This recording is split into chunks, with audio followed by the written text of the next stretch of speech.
Estás viendo El Centro, la voz del Maule. Hola, buenas tardes amigos del Centro. Hoy les hablaremos de algunas aplicaciones que tiene la química. Específicamente vamos a crear ejercicios o problemas que surgen a partir de un experimento.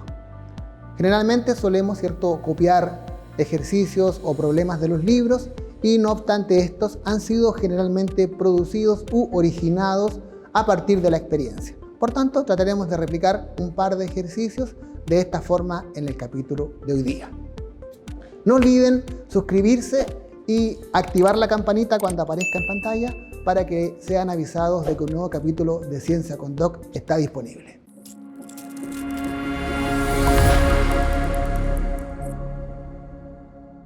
Bien, como les decía entonces, muchos de los problemas o ejercicios que hay en los libros de texto o en los libros que uno consulta o en internet surgen de la experiencia. Por tanto, hoy día vamos a ver uno de ellos. Voy a invitarles al siguiente ejercicio. ¿Será posible que a través de un cálculo teórico pudiésemos quizá determinar la cantidad de alcohol que ingerimos al beber una cerveza u otro licor cualquiera?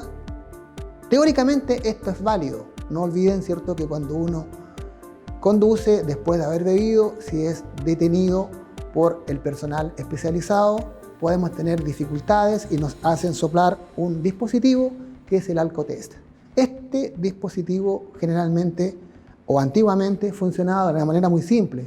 Es una reacción química entre el dicromato de potasio y el alcohol.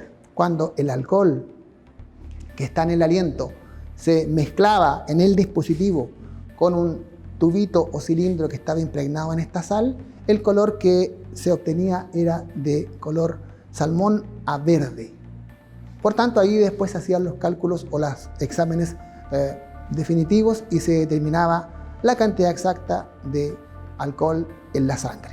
No olvidemos que antiguamente había tolerancia, por ejemplo, desde 0,5 gramos de alcohol por litro de sangre, pero desde hace un tiempo ya, yo diría unos 20 años atrás, la tolerancia es 0. Es decir, no nos aceptan ni un solo gramo ni miligramo por litro de alcohol en la sangre. Por tanto, ¿qué pasaría si yo bebiera, lo siguiente? Antes de aquello, ¿qué les sugieren los siguientes números? 2,5, 5, 13,5, 40.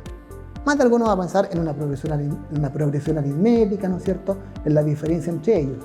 Pero si les muestro la siguiente diapositiva, les va a hacer más sentido. Miren bien, 2,5 grados a una bebida que tiene un poco de alcohol. 5 grados, una cerveza cualquiera. 13,5 grados aproximadamente corresponde a la graduación alcohólica de un vino común y corriente. Y 40 grados corresponderá a un whisky, a un ron, a un pisco. ¿De acuerdo? Químicamente, no les quepa duda que ese 2,5, ese 13,5 corresponde a lo que se conoce en química como porcentaje o concentración volumen en volumen. ¿Qué dice la teoría sobre esto? Que el volumen se define como los mililitros de soluto, en este caso de alcohol, que encontramos en 100 mililitros de disolución. Aquí tenemos una formulita para calcularlo teóricamente. ¿Qué significaría esto si lo llevamos, por ejemplo, a la práctica? Imagínense una cerveza cualquiera de estas que consumimos generalmente, que diga en su etiqueta 5 grados. Esos 5 grados, ¿no es cierto?, corresponde a la concentración volumen en volumen. Si el volumen de la botella nos dice 355 mililitros y que tiene 5 grados, partimos de esta base. Miren bien, 5 grados es lo mismo que 5% volumen en volumen. Esto significa que hay 5 mililitros de alcohol por cada 100 mililitros de cerveza. Pero, como nos bebemos la botella entera, estaríamos bebiendo 355 mililitros. Entonces, si sabemos que hay 5 mililitros en 100, habrá X mililitros de alcohol etílico en los 355 mililitros de cerveza. Hacemos el cálculo respectivo y esto nos dice que hay un total de 17,75 mililitros de alcohol que hemos ingerido en la cerveza. ¿De acuerdo? Si pudiéramos tomar estos 17 y tantos mililitros y ponerlos en una balanza, sabríamos su masa. Como eso, ¿no es cierto?, es medio complejo, podemos hacer un cálculo aprovechándonos de la densidad del alcohol etílico o etanol, que tiene un valor teórico de 0,789 gramos partido en ml. Despejamos, ¿no es cierto?, y calculamos. Masa de alcohol será la densidad 0,789 por el volumen que hemos calculado. Hacemos el cálculo y nos da 14 gramos. Es decir, hemos ingerido un total de 14 gramos de alcohol etílico en esa cerveza de 355 mililitros. Por otra parte, dicen los entendidos que del total de alcohol que ingieres, el 15% de este pasa al torrente sanguíneo. Por tanto, quiero decir, vamos a determinar el 15% de 14 gramos. Así las cosas, calculamos ese 15% de 14 y nos da algo así como 2,1 gramos. Es decir, pasan 2,1 gramos de alcohol al torrente sanguíneo o a la sangre. Como, ¿no es cierto?, se trata de individuos mayores, todos desde jóvenes hacia arriba, si hacemos un promedio de 5,5 litros de sangre, vamos a tener entonces que hay 2,1 gramos de alcohol circulando en 5,5 litros, X gramos de alcohol tendremos en 1 litro. Hacemos el cálculo y eso nos va a dar aproximadamente un total de 0,38 gramos por litro de alcohol. Por cierto que eso, si somos detectados, ¿cierto?, y somos revisados, nos va a acarrear mucho problema. Por tanto, todo el mundo sabe, ¿cierto?, esto. No combinemos el alcohol con la conducción. He ahí el primer cálculo que quería invitarles a tener claro. Bien, en segundo término les voy a mostrar una reacción que involucra a lo que se llama o se conoce con el nombre común de carburo. Si hacemos un poco de historia, en algún capítulo pasado vimos, ¿no es cierto?, que la química orgánica nació cuando se derribó esa idea de que los compuestos orgánicos estaban todos, ¿cierto?, derivados de lo que estuvo vivo o de lo que está vivo, quiero decir, de animales y de vegetales. Porque vino, como les conté alguna vez, Federico Beller, un científico alemán, quien demostró que calentando un compuesto inorgánico conocido como cianato de amonio, una sal, obtenía un compuesto orgánico llamado urea. Si queremos también, ¿no es cierto?, complementar otro de los tantos ejemplos que nos pueden servir, es este que les puedo mostrar.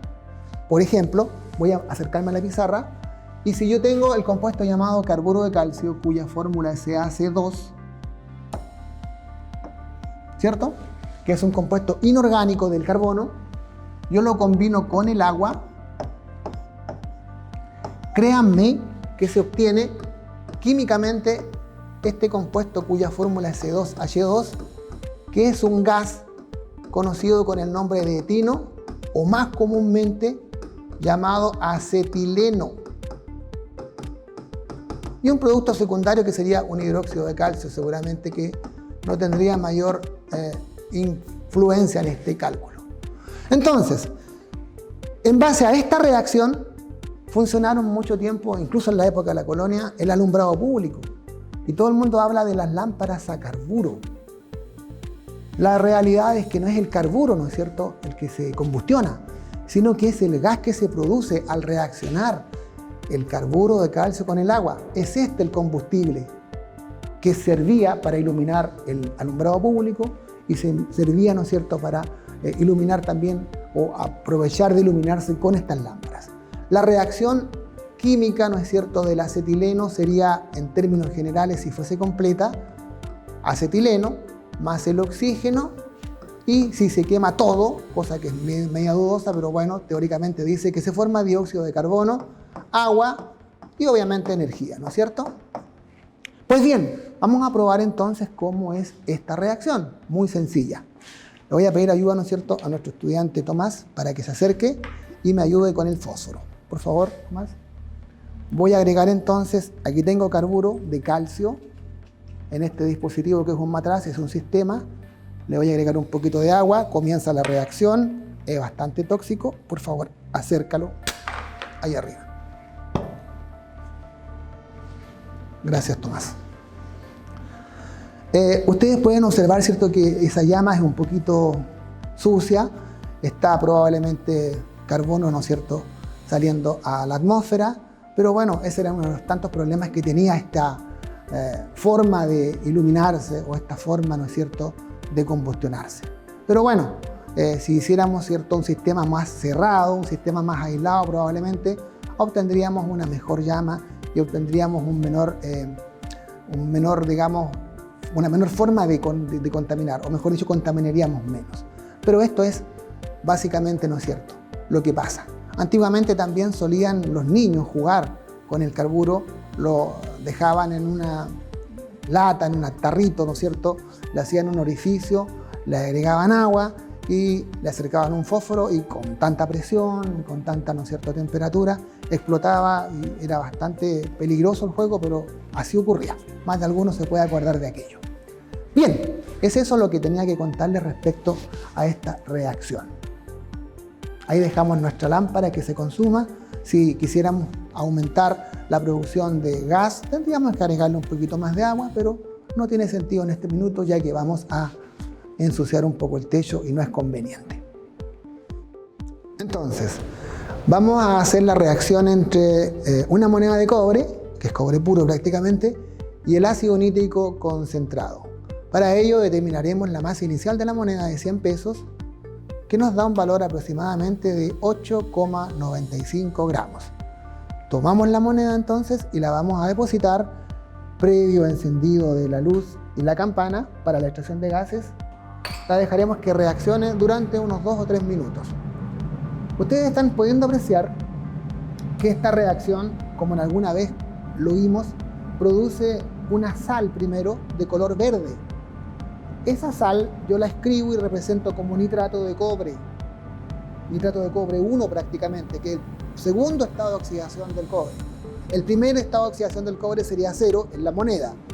Ahí ya está tomando un estado de oxidación más 1 que se llama, ya presente en la sal nitrato de cobre 1. Y pueden notar que de a poco está apareciendo la emisión de un gas de color café. Y ese gas de color café, que transcurrida un poco más la reacción va a ser mucho más evidente la presencia, corresponde al llamado dióxido de nitrógeno, NO2. Entonces, ya pueden apreciar que la reacción está en curso. Esto es un proceso de transformación. Y si acordamos o recordamos a Antonio Lavoisier, que nos dijo que la materia no se crea ni se pierde, solo se transforma, lo que vamos a intentar hacer nosotros es poder determinar la cantidad de átomos que han logrado transformarse. Es decir, con un cálculo simple que va a ser originado de esta experiencia o de este experimento, vamos a poder saber cuántos átomos se han transformado, es decir, cuántos átomos del cobre prácticamente se han transformado. Eso teóricamente, porque también aporta, no les quepa duda, la materia que sería el ácido nítrico. Pero eso lo podemos hacer solamente referido al cobre. Por tanto, ya la reacción está en curso, está bastante avanzada. Le pediremos a Tomás, por favor, que detenga la reacción agregándole agua. Fíjense lo que ocurre. Ustedes pueden apreciar que ya el color verde ha pasado a color azul. Eso significa, de alguna manera, que el cobre allí presente está con su tercer estado de oxidación, que es el cobre más 2. Por tanto, repito, en la moneda de cobre, cobre 0, en la solución primaria de color verde era el cobre más 1 y en la solución final sería, ¿no es cierto?, cobre más 2. Por tanto, ahora vamos a detener, vamos a botar el agua y vamos a rescatar la moneda. Por favor, Tomás, bótala. El agua, quiero decir. Rescata la moneda y vamos a determinar la masa final de la moneda de cobre. Rescátala sin temor. Si ya le agregaste agua, sécala un poco. La pones en la balanza y nos entrega un valor de... ¿Cuánto? ¿Qué valor nos da? 7,28 gramos. Pues bien, la reacción que acabamos de apreciar allá en la campana extractora de gases es entre el cobre, la moneda y el ácido nítrico concentrado, que nos origina como producto esa sal verde, nitrato de cobre, y el gas que ustedes pudieron ver, dióxido de nitrógeno, y la sal estaba en el agua. La masa inicial de la moneda era 8,95 gramos y la final 7.23. Si hacemos la diferencia entre ambos valores, notaremos, ¿cierto?, que tenemos un total de 8,95 menos 7,23 igual 1,72 gramos que se han transformado del cobre, ¿cierto?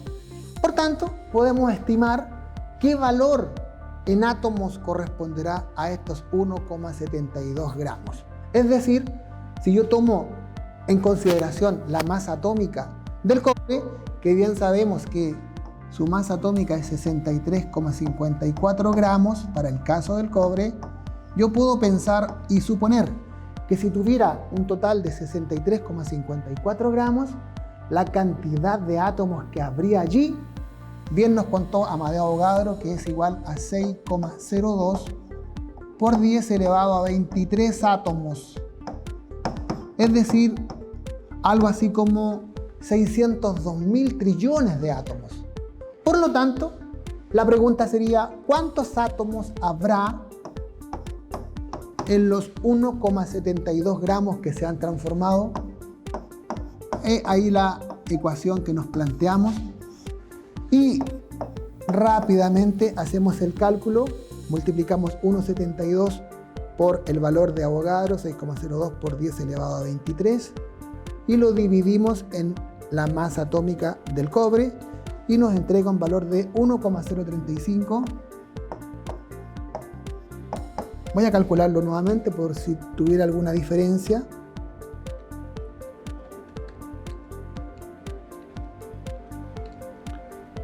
Por eso me parecía extraño. Disculpen, voy a anotar la diferencia acá que corresponde.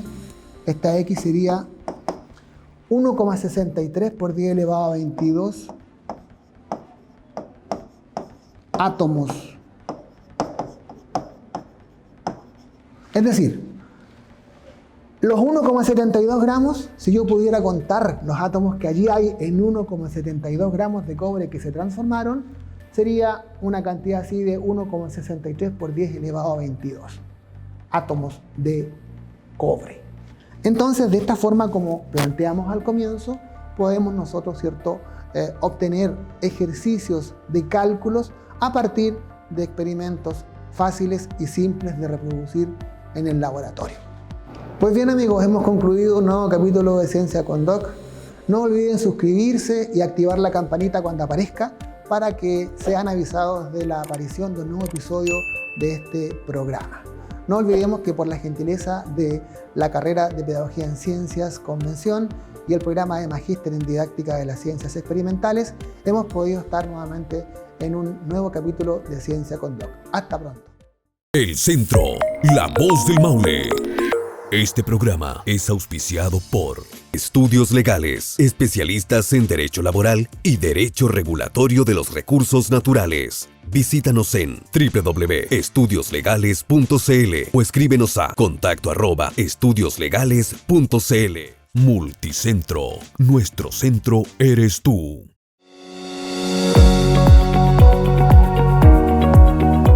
Hoy día estamos aquí compartiendo en el centro de distribución la entrega oficial de una mejora sustantiva que hicimos en lo que es el ambiente del trabajo, aquí todo lo que es la infraestructura, pensando en la calidad de vida y el bienestar de las personas.